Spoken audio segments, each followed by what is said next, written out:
Hello everyone, I just need to do a quick video here to discuss a big move that we've heard the Edmonton Oilers make. The Edmonton Oilers are placing Jack Campbell on waivers. I'm going to do all that coming up right now.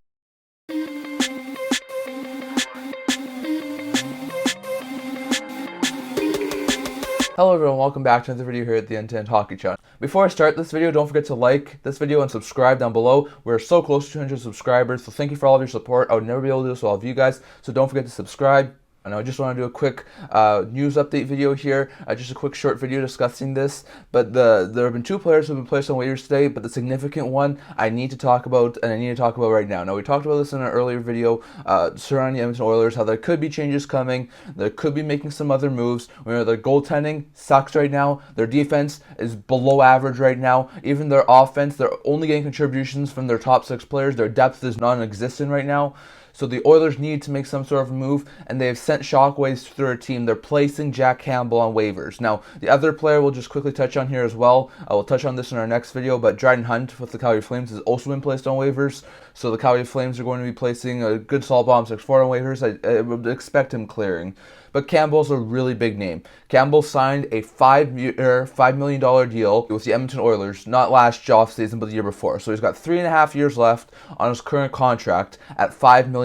This sort of reminds me of the situation we had last year with the LA Kings. The Kings' first 10 games, they sucked. They did not do overly well. Their defense was crumbling. Quick and Petersen, who were supposed to be a really good tandem, who carried them to third place in the Pacific Division the year prior, they were not doing well. Petersen, who was supposed to be a goalie of the future, signed for a couple more years at $5 million. He didn't do well. So the Kings made a move. It was a move that they had to make to save their season. They placed Cal Petersen on waivers and sent him to the minors. It was the right move at the time. They brought up Phoenix Copley. Copley played outstanding. He kept the Kings season alive, and then they were able to move quick at the deadline and acquire Korpisalo. And Copley and Korpisalo helped them make the playoffs, and then helped them challenge Edmonton in the first round last year. So this sort of reminds me of the same situation. Skinner's a decent starter. I think he still has a bright future. He hasn't been overly great this year, but I think he's going to turn things around at some point, and he's going to show those flashes he showed last year. So I think Skinner's still doing good, but Campbell has not fit well with Edmonton.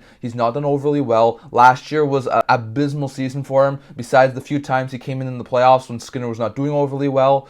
I don't think he fits in well with Edmonton. So it'll be interesting to see what happens. I wouldn't expect him to be claimed off of waivers. He's, like I said, making $5 million. There's a lot of cap-strapped teams around the NHL. As much as there would be some teams who may have some interest in a goaltender, I don't see them being able to acquire a $5 million goaltender. If you look at his games played so far this year, he's playing 5 games for the Oilers in their first 11 games. He has a .450 goals against average and an .873 save percentage. Last year, his first season with Edmonton, he played 36 games. He had a 3.41 goals against average and a .888 save percentage. Those are not going to be great numbers, and those are definitely not numbers you pay a $5 million goaltender for. So definitely, I think this sort of reminds me a lot of the Petersen situation last year, where the Kings need to send a shockwave through their team to play better defensively. And after that, like I said, Copley came in, he did fantastic, really did save the season for the Kings. But where does Edmonton have the Phoenix Copley that the Kings had last year? Copley was a solid third stringer. The Kings knew they didn't have the best of tandems.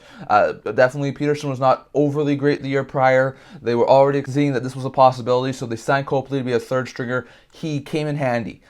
What about the Edmonton Oilers? They don't have a whole bunch of goaltending depth on their system. So if Campbell does clear waivers, and I expect him to do, they have a couple of options here. One, they could keep him in the NHL and just sort of send a message to him that they're not going to put up with his poor play anymore. Or two, they could call someone up for Bakersfield. Now, they have 2 goaltenders in Bakersfield right now. First is young goalie Oliver Rodrigue, who a lot of people do think Edmonton really is liked in that team.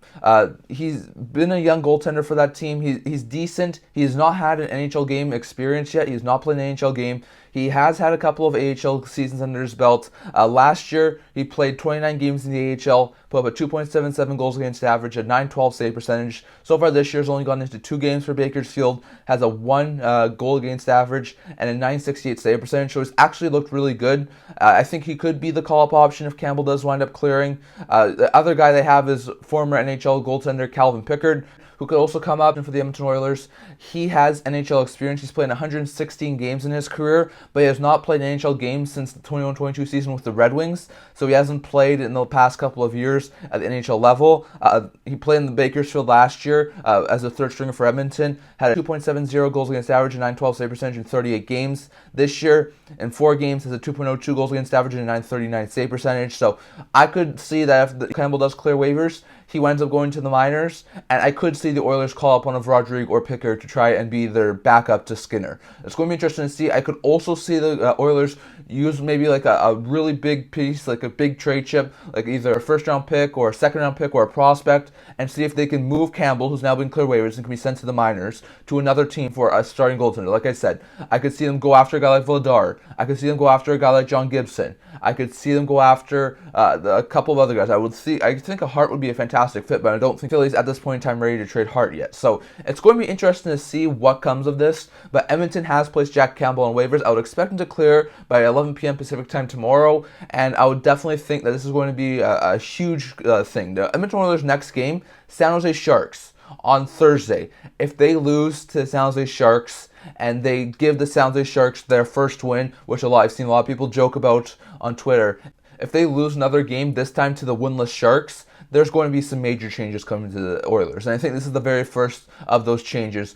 Campbell's being placed on waivers. I would expect him to clear. It's going to be interesting to see if they this is like a wake-up call for Campbell, and if they keep him in the NHL, if they send him to the minors, maybe call up a Pickard or a Rodrigue, or if right after the clears waivers, they try and trade him and bring in a new goaltender who can really replace Campbell. So it's going to be interesting to see, but I was not expecting this a couple of years ago when he signed his new deal. A year and a half into his tenure, he's already being placed on waivers, and that contract looks awful. So I'd love to hear your guys' thoughts down in the comments. What do you think about Campbell being placed on waivers? Will he be traded in the not-too-distant future? Will he be sent to the minors with Rodrigue or Pickard being called up for the Edmonton Oilers?